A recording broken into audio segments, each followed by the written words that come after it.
Supreme court में हाथरस मामले पर सुनवाई इस वक्त पूरी हो चुकी है। सुप्रीम कोर्ट ने मामले में आदेश सुरक्षित रख लिया है।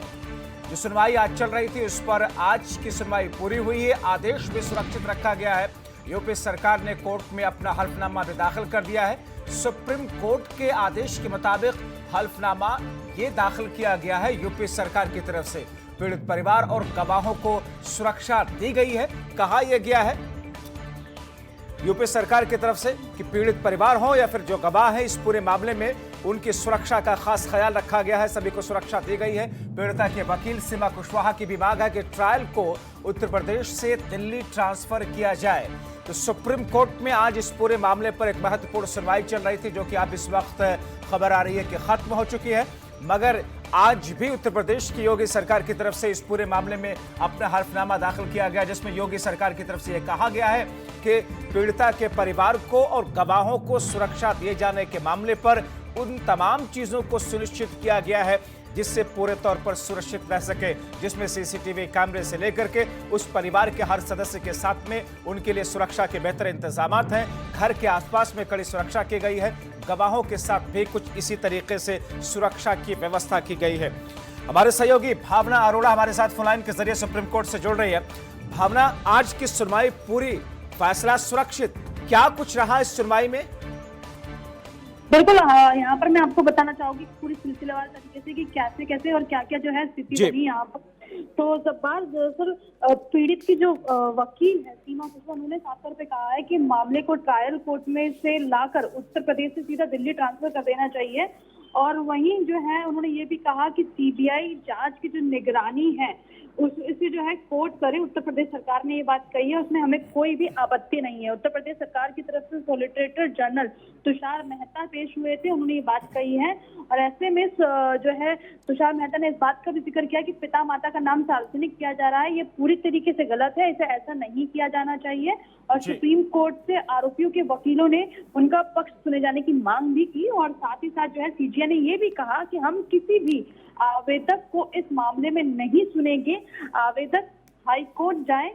और इसी के अलावा क्योंकि जो उत्तर प्रदेश सरकार की तरफ से सॉलिसिटर जनरल थे, उन्होंने कहा कि जिन्होंने इस मामले में आवेदन दिया है, जिन्होंने दाखिल की है, उनका भी इस मामले से कोई लेना देना नहीं है। यानी कि ऐसे में पूरी तरीके से समझे तो सॉलिसिटर जनरल की तरफ से यानी कि सरकार की तरफ से यह भी कहा गया कि पीड़िता के नाम पर चंदा इकट्ठा नहीं होना चाहिए, इस बात की इजाजत नहीं दी जानी चाहिए। साथ ही साथ में आरोपियों की तरफ से यह कहा जा रहा है कि जो जांच चल रही है वो मीडिया में लीक नहीं होनी चाहिए। मगर सुप्रीम कोर्ट ने इस पर कैसा रिएक्ट किया, कोई जानकारी?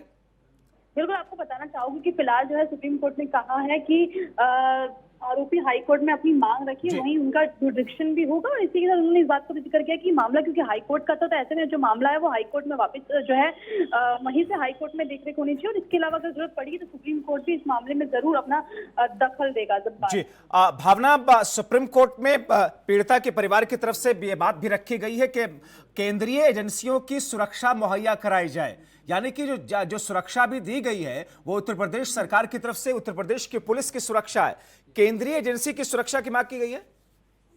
बिल्कुल जब्बार, यहाँ बताना चाहूंगी कि सुरक्षा की उन्होंने बात की है क्योंकि उनका अभी भी मानना है कि उन्हें अभी भी डर है।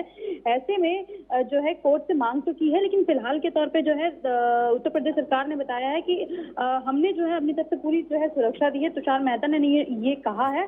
और इसी के साथ जो है ये भी बताया गया है कि डीजीपी ने कहा है कि सीआरपीएफ को तैनात करने का अनुरोध भी उन्होंने किया है। कोर्ट जो आदेश देगा उसका पालन होगा, ये भी कहा गया है।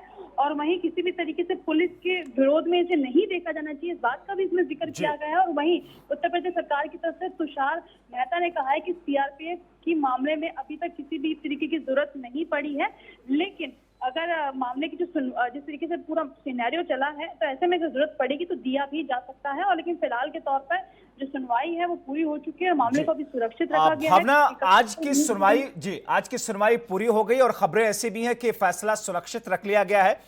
मगर अगली सुनवाई फैसले के लिए या और सुनवाई के लिए कोई तारीख दी गई है?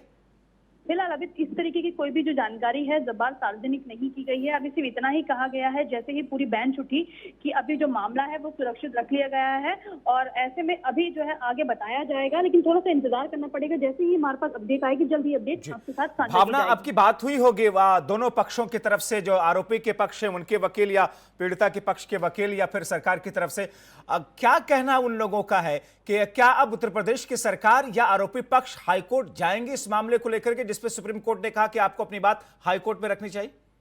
देखिए अभी किसी से कोई ऑफिशियल बातचीत नहीं हुई है, लेकिन अगर यहाँ पे आपको जानकारी देना चाहूंगी कि सीमा समृद्धि कुशवाहा क्योंकि उनकी वकील है, ऐसे में उनसे जो बातचीत हुई फोन पे, तो उन्होंने इस बात को साझा किया है कि हम चाहते हैं कि जो ये मामला है वो उत्तर प्रदेश से सीधा उठकर दिल्ली आए, क्योंकि हमें लगता है कि दिल्ली जो है न्याय मिलेगा। और ऐसे में जो है पीड़ित परिवार भी इसी चीज की मांग कर रहा है। यही कारण है कि क्योंकि पर्सनल वकील है उनकी सीमा कुशवाहा, तो ऐसे में उन्होंने उनसे ये बात साझा यानी की कि है। भावना, आज सुप्रीम कोर्ट ने किसी तरह की कोई टिप्पणी या कोई आदेश नहीं दिया कि यह फैसला, ये मामला उत्तर प्रदेश से दिल्ली लाया जाएगा या नहीं लाया जाएगा, सब कुछ अभी गोपनीय है, फैसले में सामने आएगी बातें?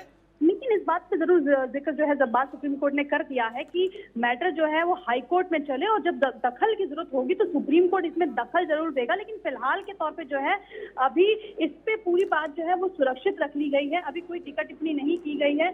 और वहीं तुषार मेहता, जिस तरीके से अभी आपने भी सवाल पूछा था कि पीड़ित के नाम पे चंदा जो लोग जुटा रहे हैं, इसको उन्होंने कहा है कोर्ट में कि इजाजत नहीं है चंदा जुटाने की। दरअसल तुषार मेहता की दलील जो है शीतलवाड़ के एनजीओ की ओर से पक्षधर बनने को लेकर, दलील को लेकर की गई है। यहाँ पे मैं आपको बताना चाहूंगी कि पहले भी एनजीओ ने इंसाफ के नाम पर चंदा लिया था, गलत इस्तेमाल किया था। ये तुषार मेहता ने ये बात रखी है कोर्ट में, जो कि सरकार की तरफ से पेश हुए थे।